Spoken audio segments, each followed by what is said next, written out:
little in from where this wraps around, because then this will pull it tighter.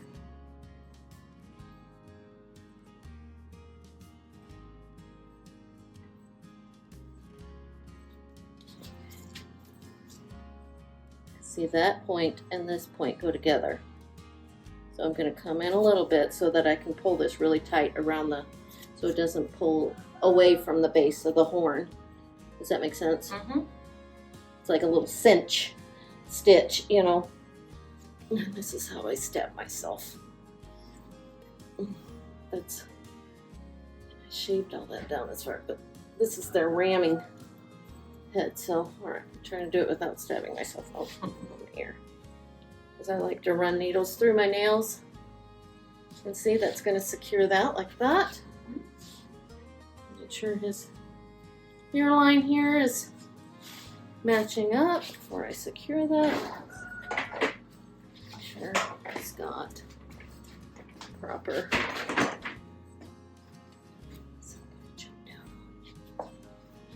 And then when I come back in to draw this point, I'm gonna put like a, go back up, hold on, I'll show you. And I'm gonna do like a locking stitch. Make sure it's pulled tight around there. And then I'm gonna run it back through like this before I start sewing down and really lock that in there. So that doesn't separate while it's dry, or you know, it really locks it in tight around the base of that horn. I call it a locking stitch, you know, it may be called something different, who knows. But of course, and then I'll have to do the same, and then that'll pull that too, once I do the same thing on the other side. And I'm gonna go ahead and continue to close this.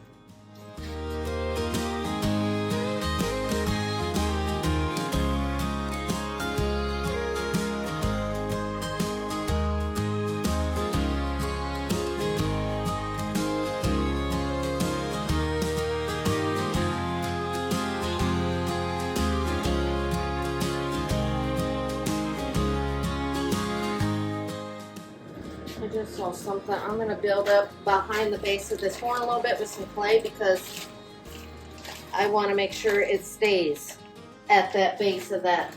It doesn't dry and sink down. You see what I'm saying? So it doesn't shift on me.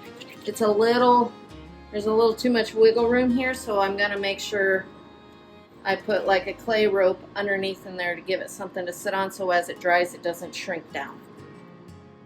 Makes sense? It stays at the base of the horn instead of, and then over time some of that bone showing because it shrinks up so much as it dries. So I'm going to go ahead and stuff, and this is stuff I kind of, you know, I keep in mind and constantly. Well, you think long term. You don't think about it looking good just now. Right. It's going to look good once. Looking good 10 years from now. Right. And problems that I've seen with older mounts and stuff like that. So I try to come up with ways of keeping that from happening. I don't want those same problems reoccurring. Because just because they're things that happen doesn't mean you can't try to figure out. But see how much nicer that sits up around the base of that? There's something there. And I can tuck that, use that clay to. And a lot of, oh, that's too much clay. You're wasting. I can buy more. And I want to make sure, clay is cheap. Having to redo somebody's mount for no cost because I messed it up is not cheap. That cost me money. Just saying. If you want to look at it that way. Time, energy, money. Yeah. Am I going to make sure I do it right the first time so that I don't have to do it again later? I'm always trying to reinvent the way I do things. And I'm not really going to pull this tight until I get it all. It may look a little sloppy right now, but and then you can pull it before you block it and make sure everything's tight where I want it to be. Because even though I fleshed it, this skin is still pretty thick. Yeah. I mean, there's got to be cushion on the top of this head for all that head button. And you don't want to, I don't like the skin so low, so thin that then I have hair slipping. You know, when you're at the hair follicles, then I got to worry about them slipping out easier. Bald patches. Yeah. I don't like to, and I like to keep my whiskers intact. A lot of taxidermal skin's so thin that the whiskers fall out. You know, I'm not, like I said, we all do stuff differently. I like recreating the animal look like. And I'm sure there are things to prevent that from happening. I'm just saying, my way of preventing, of keeping the facial whiskers and up on the eyebrow, all those whiskers and stuff, is by not skinning it as thinly. Makes sense. As most people probably do. Okay, so he's going to go together there. That's the point. I'm looking to bring it together. So, and my needle's a little dull. I do need to order more needles. So yes, I know that too. Somebody's like, well, it'd help if you had a sharper needle. Well, you're right. It would. But when you're trying to pump out 4 or 5 animals a week. Yeah, you tend to make do with what you got, and I'll deal with it later. It's a little faster too. I'm sure. But then I also end up stabbing myself too, because I have to push so hard to run this needle through, and I end up running it through my finger. It goes through my finger just fine. Just so we know that.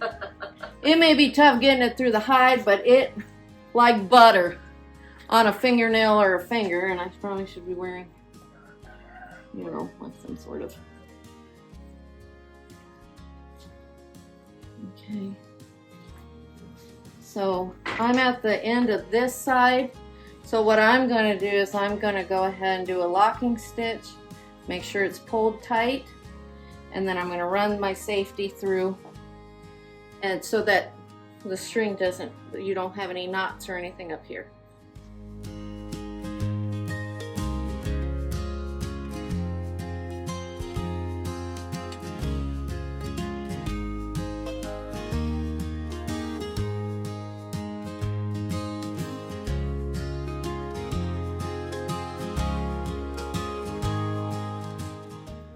With this, all I do is I go back and I take the top of that and I pull that as tight as I can.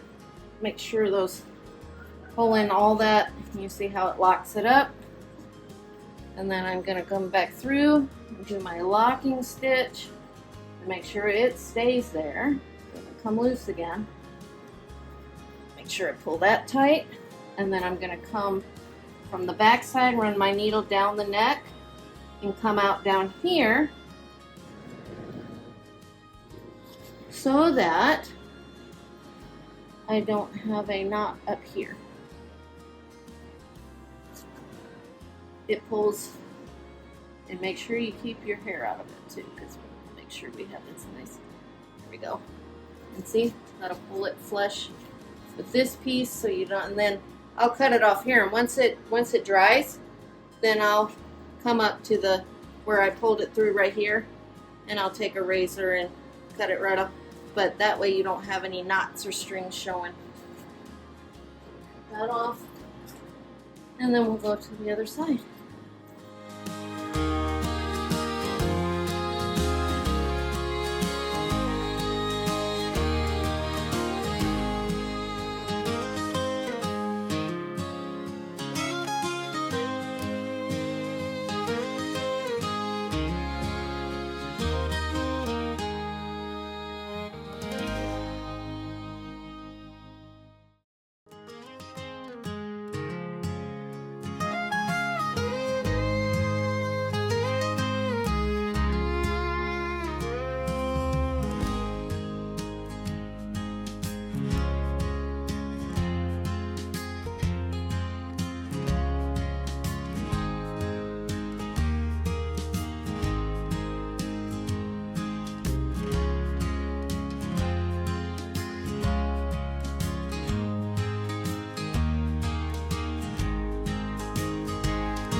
As you can see, there are big things going on here at KNC Taxidermy, so make sure you subscribe so you can get notifications on everything that's going on here at KNC Taxidermy.